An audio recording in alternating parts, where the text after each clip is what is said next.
I woke up to silence. Not peace. Wrong silence.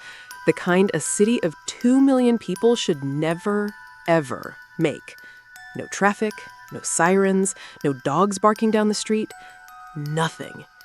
Chicago doesn't go quiet. Not for storms, not for blackouts, not for anything. But that morning, it was dead. And so was most of my building.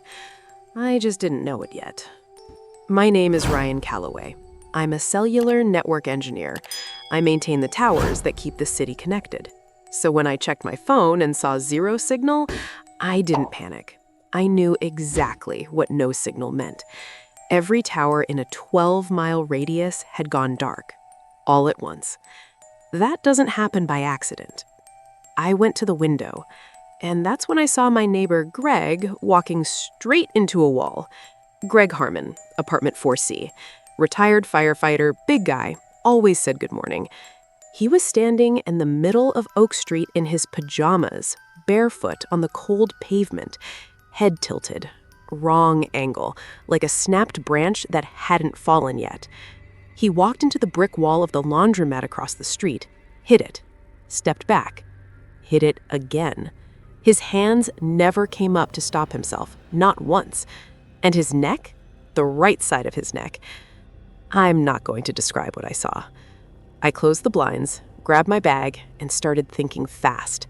I had one shot. The roof. 6 months ago, I'd installed an emergency satellite uplink up there. Backup system, disaster protocol. If I could reach that terminal, I could reach FEMA, the National Guard, anyone. But to get there, I had to go through the hallway. I cracked my door open. 1 inch. The emergency lights were out. At the end of the hallway, Mrs. Patricia Webb from 4A was on the floor, not moving. Her husband, Dennis, was standing over her, facing the wall.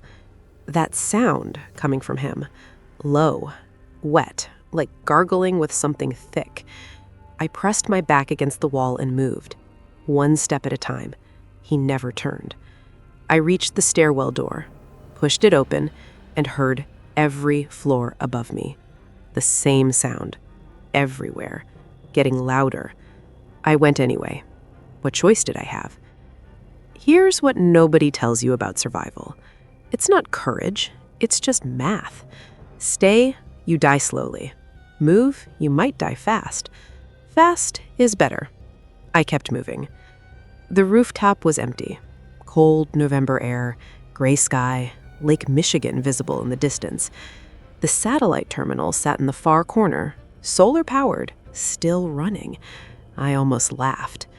I ran to it, logged in, pulled up the emergency broadcast interface. My hands were shaking so bad I mistyped my password twice. 3rd try. Connected. 1 bar. Weak, but real. I typed fast. My name, my floor, my building address, what I'd seen. Hit send. 60%. That's when the rooftop door exploded open. 3 of them. A teenager in a Nirvana hoodie, a woman still wearing her hospital ID badge, Dr. Sarah Mitchell, County General, and Greg. Still barefoot, still making that sound. All 3 drifting toward me like they had all the time in the world. 70%. I grabbed a rusted pipe off the ground. Dr. Mitchell reached me first. I swung wide, not to hurt her, just to move her, and she stumbled sideways. The kid in the hoodie kept coming. I backed up. My heel hit the roof ledge, 8 stories down. Oak Street, empty. A little girl's red sneaker sitting alone in the crosswalk. Just one. 80%. I stopped thinking. I dropped to the ground, slid across the gravel on my stomach, palms shredding open. Didn't stop. Greg was standing directly in front of the terminal. I reached under his legs and slammed the send key with my fist. 100%. Message transmitted. I curled into a ball and covered my head. They drifted over me, around me, past me, like I ceased to exist, like prey that stops moving doesn't matter. I didn't move for a long time. 4 hours later, I heard the helicopter. They airlifted 7 of us out of the building. 7 out of 212 residents. The official report called it a contained neurological pathogen event. Resolved. Under control. No ongoing threat. I read that report from a hospital bed in Evanston. Then I looked out the window at the street below. People walking, laughing, living. Normal. I watched them for a long time. Specifically, I watched their hands. Because the first thing they lose, before the eyes go wrong, before the sound starts, is the hands. They just forget them. Let them hang. Like they're carrying nothing. Like they never needed them at all. I'm out of that hospital now. Back in the city, back at work.